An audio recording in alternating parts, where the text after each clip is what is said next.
I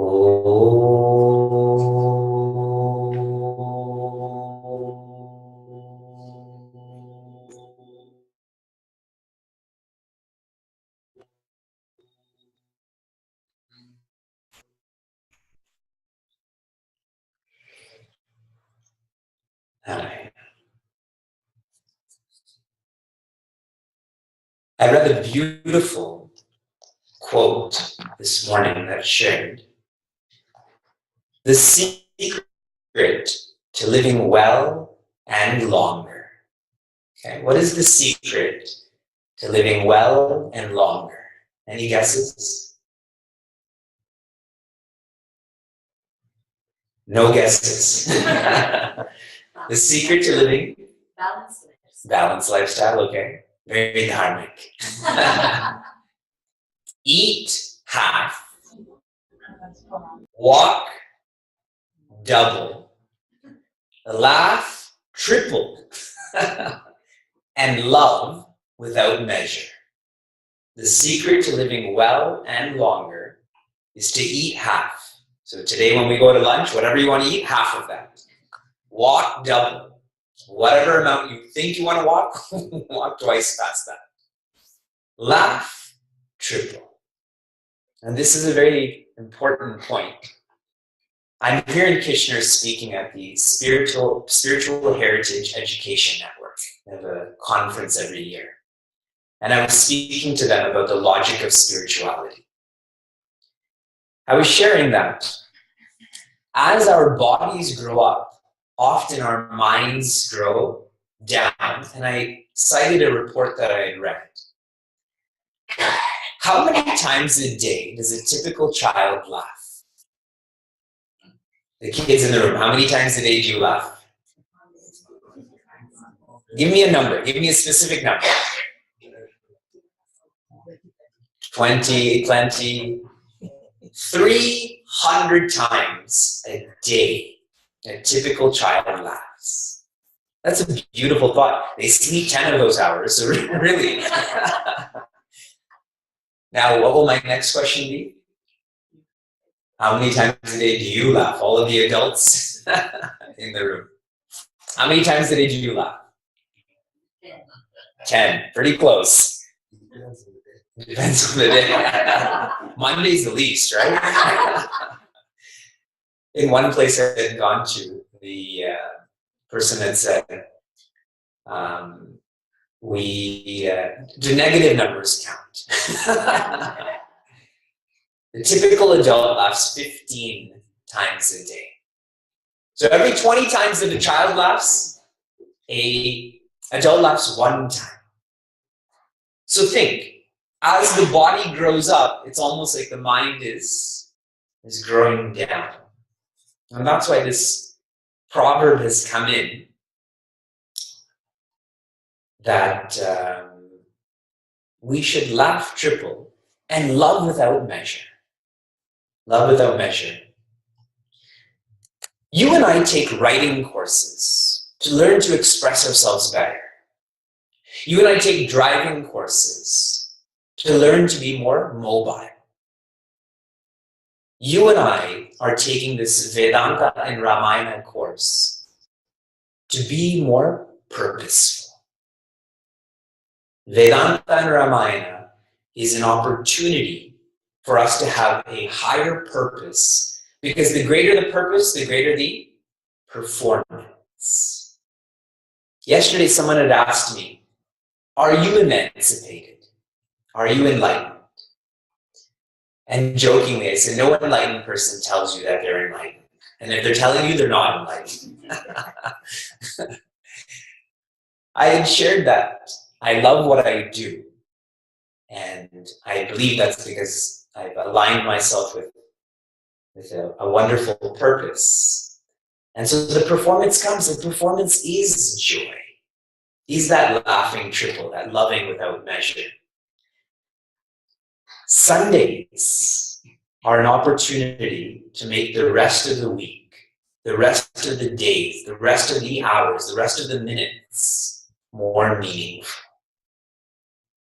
Why do we go to work? What are we doing in school? All the kids like that. Yeah, what are we doing in school? What is the point of our responsibilities? Sundays, we tune into purpose so that every other moment becomes more performance-oriented, becomes more joyful. This is what Vedanta and Ramayana is. This is what the trajectory of this course is. Okay? So far, we have studied the vision of Goswamiji's Ramayana is to be egoless. It is to be egoless. And the only way to be egoless, which is Vinaya, what creates Vinaya or humility in our lives? Vidya. Vidya dadati Vinaya. Knowledge brings humility. But not ordinary knowledge. This sacred knowledge brings humility. So Goswamiji is saying that the purpose of all of ours is to be egoless, is to be humble. But that can only come with knowledge, this sacred knowledge of what our nature is, oneness. Then we've also studied that to have this knowledge, we need to have faith. Knowledge is not invoked unless there's faith. Do you all have faith? Do you have faith that Bhagavan is living in these murtis? Yeah? I hope so. These murtis are an icon of you. Who do we take for granted the most? Ourselves. That's why one of the steps in a puja that our panditjis do is called avahana. With your left hand, you touch your heart. With your right hand, you touch the feet of the icon. Murti, image, book, laptop. And the idea is that the divinity that's in us that we take for granted, we transfer this to our murti, to our icon. And then we worship that divinity. And at the end, we push that icon back just a little bit, saying, now you come back to my heart and I won't forget you. And it's funny, we still have to do puja every day because we keep forgetting, right? But really, it should be done once and for all. To let go of our ego, we need knowledge. For knowledge, we need faith. Shraddhavan labate jnanam. The one with faith is the one who gains knowledge. Now, the next question is, how do we get faith? That's all of our questions. Why this? This. Why this? This. Why this? This. How do we get faith? When we're living for growth, living for self-development. If you're trying to be a more patient person, a more simple person, when your focus is on self-development, then what happens is that faith comes. Because you're changing. And if you're changing, you have more faith in yourself. You can do it. So to practice growth. Now, the next question is, how growth? And I have answers for these, don't worry. Goswamiji has answers for all of these questions. How growth? Growth comes from grace. Growth comes from grace or kripa. And last week I told all of you about 4 types of grace. You all memorized those 4 types of grace, right? One person is confidently nodding his head. The highest grace is called Ishvara Kripa, the grace of God. Ishvara Kripa comes from Shastra Kripa, the grace of our scriptures. Shastra Kripa comes from Acharya Kripa, the grace of the one who knows the Shastras, who lives by them. And Acharya Kripa comes from Swakripa, your own grace. When you put in effort, you get aligned with the Acharya. The Acharya will align us to the Shastra will align us to Bhagwan. So growth comes from grace. And the last thought we studied last week, grace comes from guidance. Grace comes from guidance. Yesterday someone had said, why do we need religion? We should just have fun and play. And today will be my turn to speak on that subject. I'm going to put that person in their place when I have this opportunity. You know, so many people, they just want to meditate. But meditate on what? You need content to meditate on. Fun and play and all of that. That's like all of us think we should just be healthy, but don't exercise. Don't eat well. We need guidance, correct? This guidance comes into life by the presence of a guru. Everything we've learned in our lives have come from our mother, our father, coaches, counselors. In this most unfamiliar territory, which is egolessness, we need a guru. And what a guru does, a guru dismantles our ego without being egotistical about it. Whenever we dismantle someone's ego, we say, look, I dismantled your ego, correct? I put you in your place, like I just said. See how egotistical we become? Like that. A real guru is a guru, but never seeks to be a guru. Isn't it?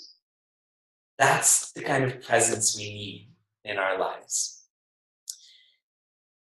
And so Goswamiji says, a sadguru, a sadhu, is the greatest of all tirthas that one can experience.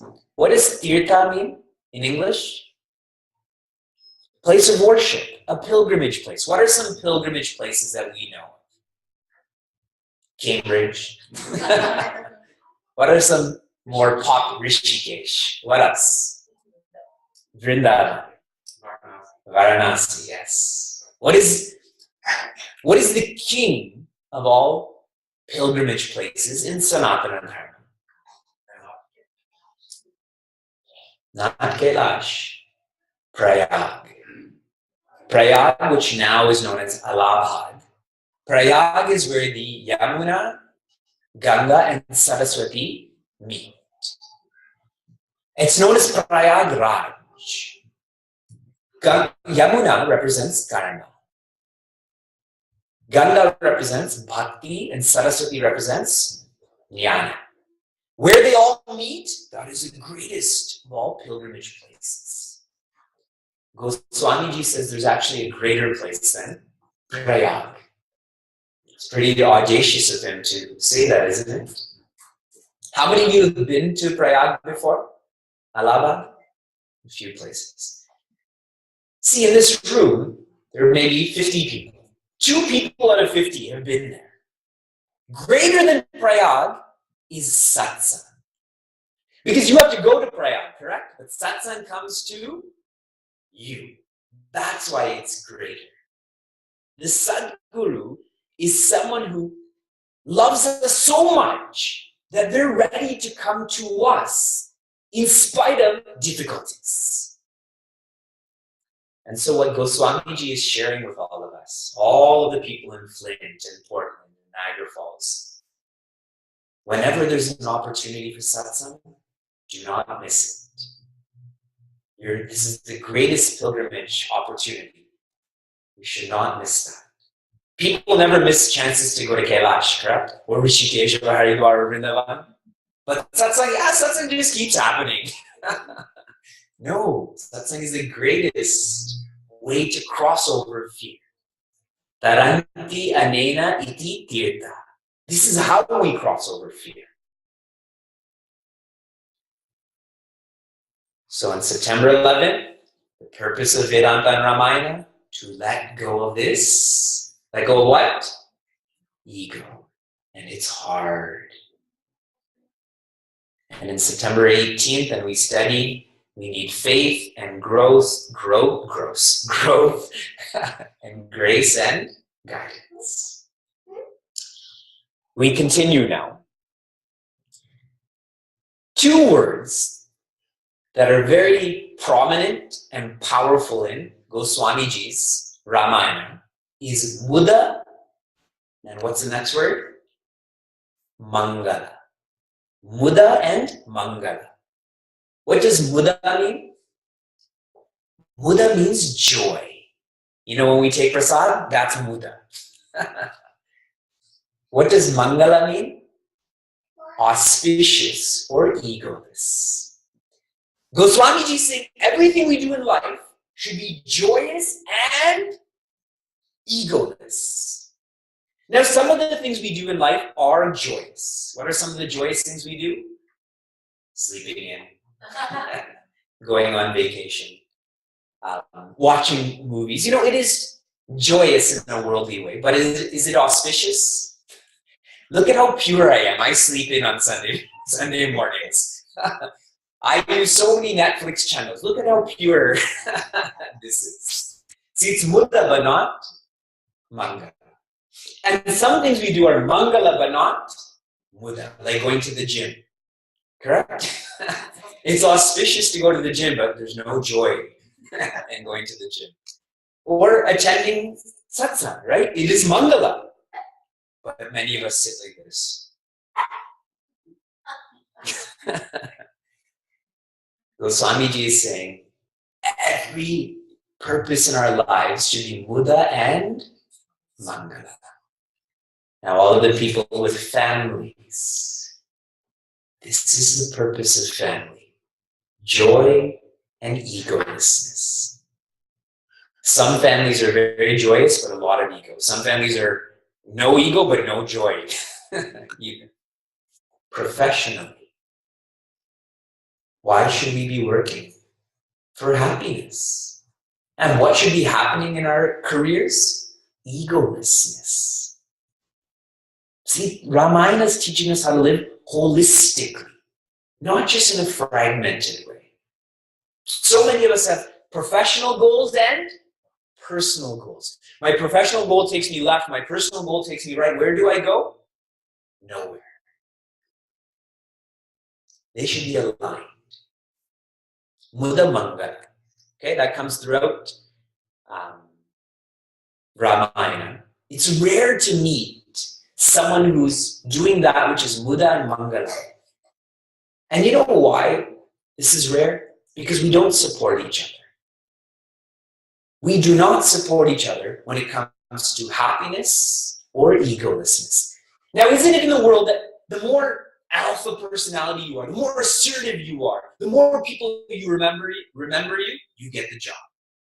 You get on Shadi.com, your profile gets more views, isn't it? And this is what I'm told. I'm not on Shadi.com. My wife is in the class right now. And when it comes to Mangala, this is so fascinating. If you walk down the street outside and you see some sad people, you'll say nothing to them. You'll think nothing of them.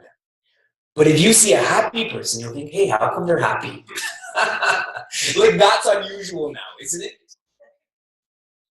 So coming back to satsang, okay, here's another very, it's a very popular and powerful term that comes throughout Goswamiji's Ramayana. And you've all heard this before. I'm on page 5. This is Chopai number 4. Binu satsanga viveka nahoy, Rama kripa binu sulabana soy. You've all heard that before. People love to quote that. They don't really know what it means, but they love to quote this.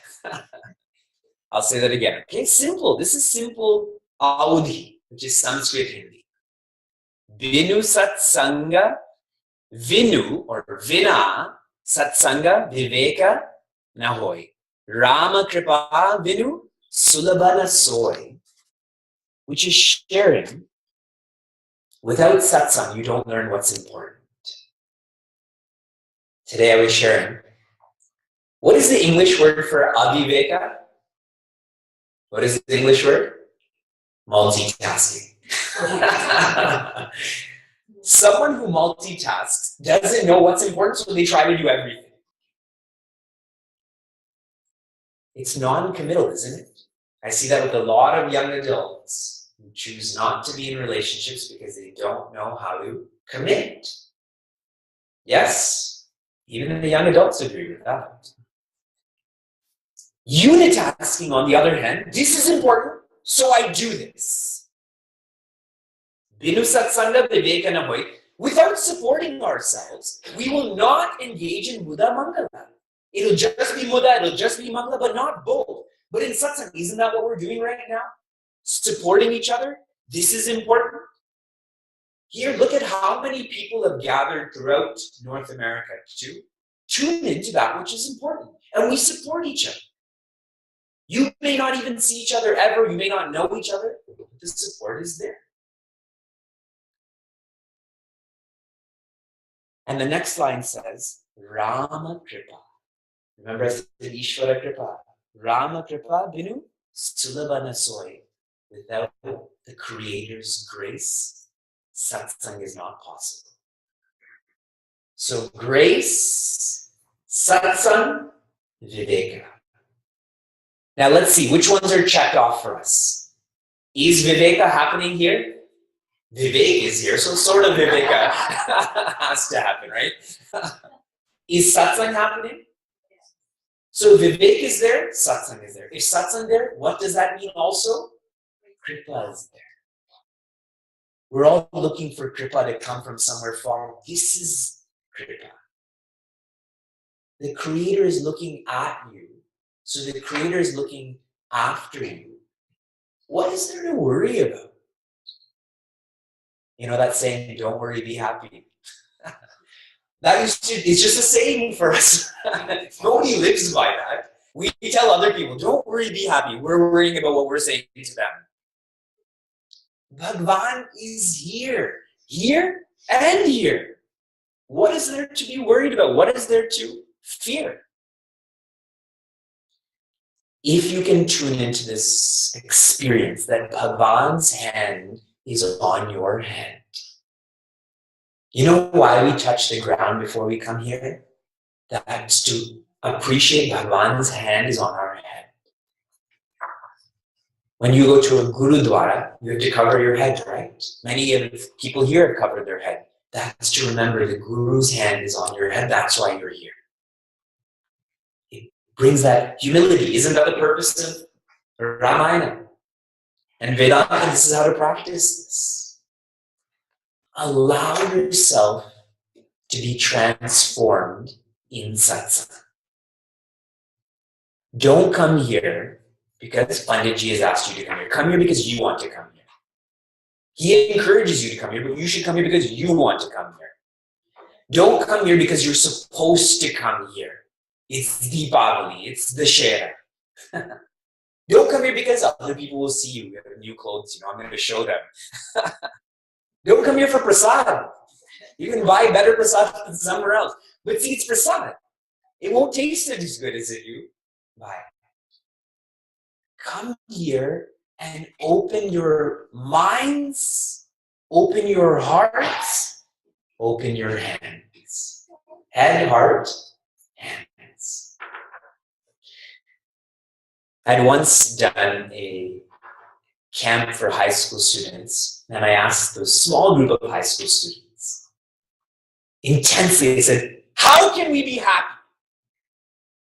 This very thoughtful girl, she's taught me so much. This one message, I can remember her face and her sharing this. She said, we have to allow ourselves to be happy. We just don't allow ourselves to be happy. We're always thinking and worrying about something, isn't it? I'm not doing anything right now. Something must be wrong. We have to allow ourselves to be at ease. We do icebreakers in corporate situations, right? Why does there have to be ice between us? We just presume there is. Feel Bhagwan Rama's grace around you, in you. Swami Abhedananda, who's our Acharya in South Africa, he had shared, to have daily satsang is the greatest fortune. The greatest fortune. Now, if you do satsang every day, you're not going to make it to Fortune 500's list. They're not going to compare you to Warren Buffett or the Ambani brothers or, the Walmart siblings. They're not. But what is the point of fortune if it doesn't bring you Buddha or Mangala? Here we may not have a fortune, but we have Buddha and Mangala. This is the greatest fortune. In fact, Swamiji had shared, that person who introduces you to satsang for the first time. Now, I want everyone to pause for a moment, and I want you to think of that person who brought you to satsang for the very first time.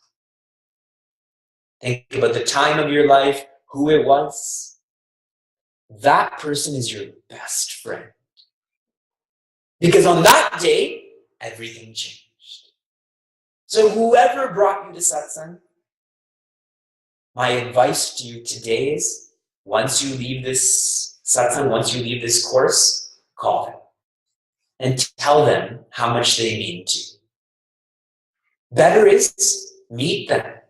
They may be sitting beside you right now.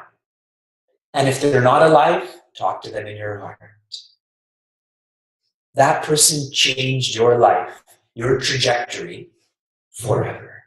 That person is your greatest friend. Now think about who a friend is. Who's a friend? Are you a friend? Do you have friends? Who is a friend? Anyone? What's unique about this is if I don't know what a friend is, I can't be a friend, correct? A friend is someone who challenges you. A friend is someone who challenges you. If someone challenges you, they're your friend. If they encourage you to run faster, they're a friend. If they encourage you to be more quiet, they're a friend. If they're telling you you're going the wrong way, they're a friend.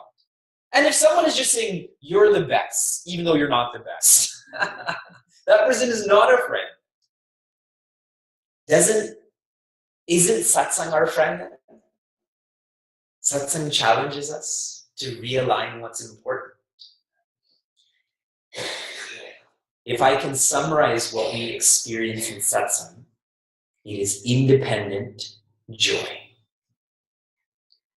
For all of the people who have studied with me, there's 4 P's that we pursue in life. What is the lowest P? Pleasure. Pleasure. Higher than that? Possession. Higher than that?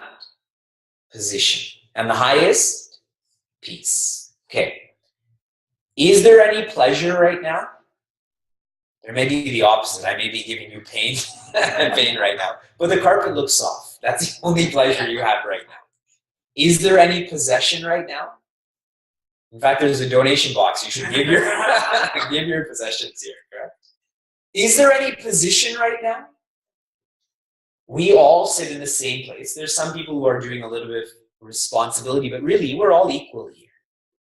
Yes? Is there peace here? And if he's more peaceful, does that contradict her peace? She may feel, why is he so peaceful? But it shouldn't though, right? But with pleasure, possession, position, you can only have one. If I have this position, you can't. If you get that possession, she can't. This is independent peace. And what did you have to do? Just be here. Allow yourself to be open. What is the opposite of satsang? When you leave this Monday, right? What is the opposite of satsang? Dussanga. Dussanga.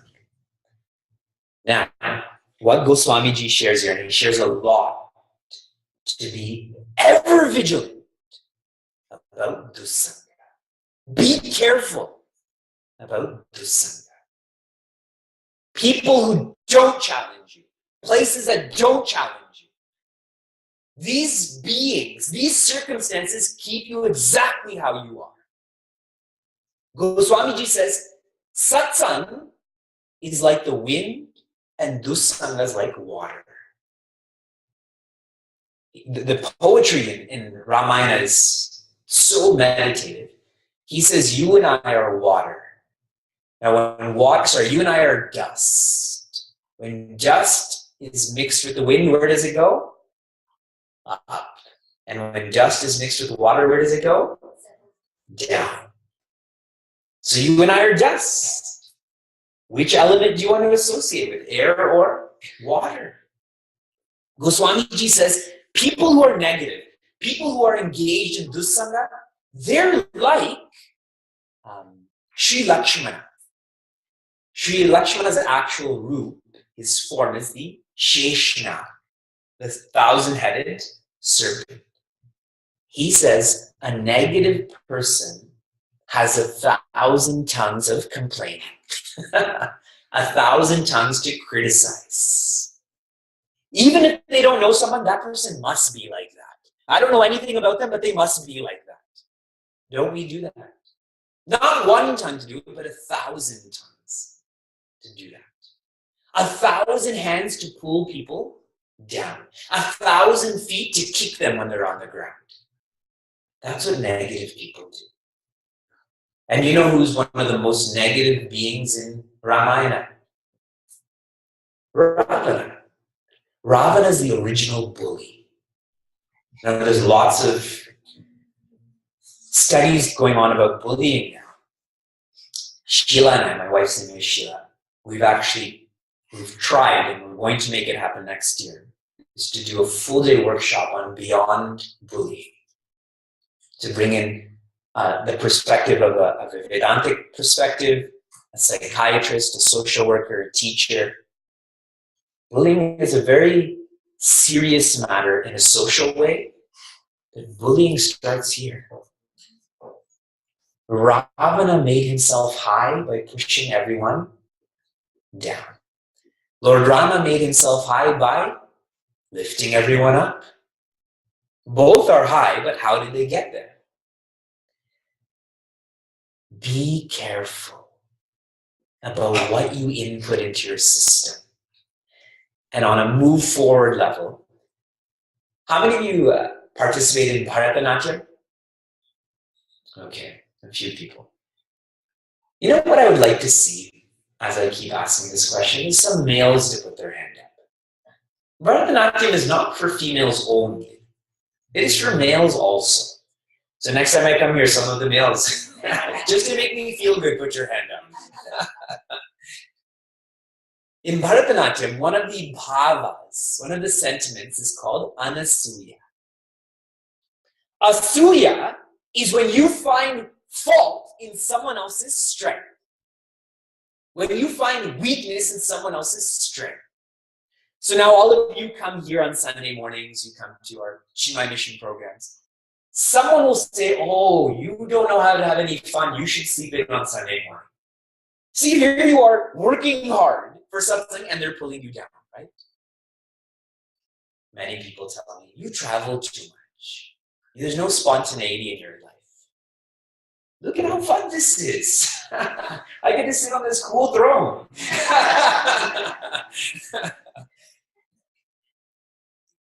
Be anasuya.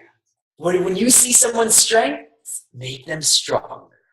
When you see your own weaknesses, make them weaker. That's how we'll be vigilant not to succumb to satsang. Goswamiji says, then you and I will be like the ocean when there's a full moon. See, the moon is full, but who swells up in joy? The ocean. Isn't that such a beautiful symbol? Whenever we hear praises of other people, we start to say, no, that's not true. Or we start to say, but they also have this problem. Or we just leave that conversation. But for someone who's practicing someone else should say, yes, that person isn't like that. I can learn from that person. Further on, Goswamiji shares a lot about the importance and greatness of sadhus. When I say sadhu, what do you think of? Specifically the kids. When you hear the word sadhu, what do you think of?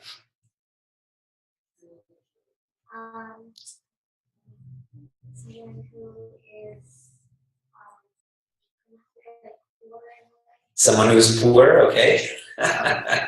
Good, what else? Yes, fine. What else? When I say sadhu, anyone else? Think. Poor, probably old, right? Probably a man. Okay, now pieces come after the poorness. Probably a poor old man from India is who a sadhu is, probably. And they have peace. A sadhu is someone who lives according to the Shastras. That's the technical definition of sadhus. And Goswamiji gives a lot of praise to sadhus because they're keeping a part of history alive that no one else can do. Isn't it? Even someone who studies and shares Sanskrit or any language, preserving any tradition for that matter, they're doing fundamental historical work, right? Goswamiji shares why he's writing Ramayana. And he says, I'm writing Ramayana not for worldly validation, but only the validation of sadhus. He is not writing Ramayana for you and I even. He's only writing Ramayana for the people who are peaceful and for Bhagavan. Now, I just want you to think now, why do you and I do what we do? Don't we do it for external validation? If you buy a fancy car, nobody sees you drive it. You think again about why you bought that fancy car, right? If you have a fancy watch, even though there's a clock right there, you're still, just got to see what time. Do you see what time it is?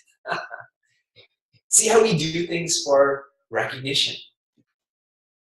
I read, you love what you do if you'll do it without pay and praise. If pay comes, bonus. If praise comes, bonus. But you don't do it for that reason. So he says here that we should think and speak and act not for external validation, but for internal validation. And yesterday, one gentleman shared a very profound thought with me that I've been thinking about all day. Many of you have heard the quote from Swami Chinmaya, do your best and leave the rest. You've all heard that before. Do your best and leave the rest. This person had shared, when you do your best, you're saying thank you to your creator. And when you say thank you to the creator says thank you to you. When you do your best, have you ever thought about that? Bhagavan thanks you. That's all Bhagavan wants from us, is for us to do our best. All of the parents in the room, isn't that what you expect for your kids? Just to do their best. Our parents only want that from us too, to do our best. So where is that validation? Is it her? Is it the government? Is it my boss? Is it my neighbor? It's my parent. And all I have to do is do my best. Bhagavan thanking us. That's a very humbling thought. We'll study one more portion of a line, and then if anyone has any questions, I can try to answer them. How many pages did I say Balakanda was?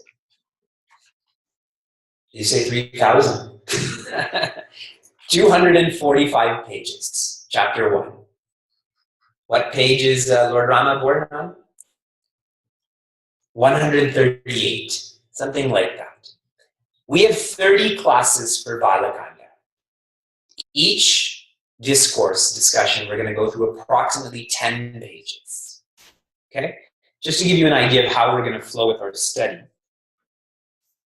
On page 18, in the first half of in the first quarter of the Chopai, Goswamiji says, Bandau Avadha Puri Ati Pavan, which means, I prostrate to that city which is most pure. What city is most pure? Don't say Cambridge. What is the most pure city in this context? Ayodhya. Remember, this is Goswamiji seeking the grace and guidance from Bhagwan and everything Bhagwan loves. Bhagwan loved Ayodhya. When Lord Rama was leaving this earth, he took everyone in Ayodhya with him to Saket. Just by living in Ayodhya, you got enlightenment. That's how beautiful this city is and how much more beautiful Lord Rama is. So we should all move there too, right? Lord Rama, he loved Ayodhya. Nobody is as patriotic as Lord Rama. We can learn a lot just about patriotism from people like Gandhiji. Next week is Gandhi Jayanti, right? Nobody loved Bharat like Gandhiji did. Nobody loved a city like Lord Rama did. And Goswamiji loves Lord Rama so much that anything Lord Rama loves, he loved too. Here he doesn't just say love, he says, I prostrate. Imagine you're driving down the 401 and it says, welcome to Cambridge, you stop and you prostrate on the side towards that sign. This actually happened on July 16th when Puja Swami Tejamayana flew into Pittsburgh. So a lot of us went to receive him. And he was standing right beside the TSA line, the security line. And so we were all prostrating, putting flower garlands on him. And I was watching one person saying, whoa, they're all falling at his feet. Why? What are they doing? Did they forget something? Because he means that much to us. But I don't know anyone who does that towards the city. Other than, there's one personality I have to talk about here, is Lord Rama's father. What was his name? Raja Dasharatha. When all of Ayodhya followed Lord Rama out of Ayodhya, Raja Dasharatha never went. He's the only person in Ramayana who gave up his life when Lord Rama left Ayodhya. Now, he didn't identify with the city.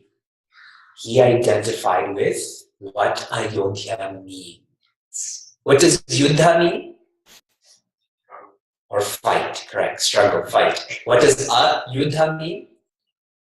Where there's no struggle, where there's no fight. As long as Lord Rama was in his life, there was no struggle, no fight. And when Lord Rama left to his Ayodhya, what happens? That fight started. And he didn't want to struggle, so he gave up his life. Ayodhya is known as one of the Moksha Dwara Nagaris. And this is very fascinating. Moksha means freedom. Dwara, the doorway to freedom. Nagari, the city that has the doorway to freedom. And there's 7 cities here. What do you think the 7 holiest cities in Bharat are? So one of them we now know is Ayodhya. What's next? Haridwar is also there. Varanasi is also there. You have 3. 4 more to go.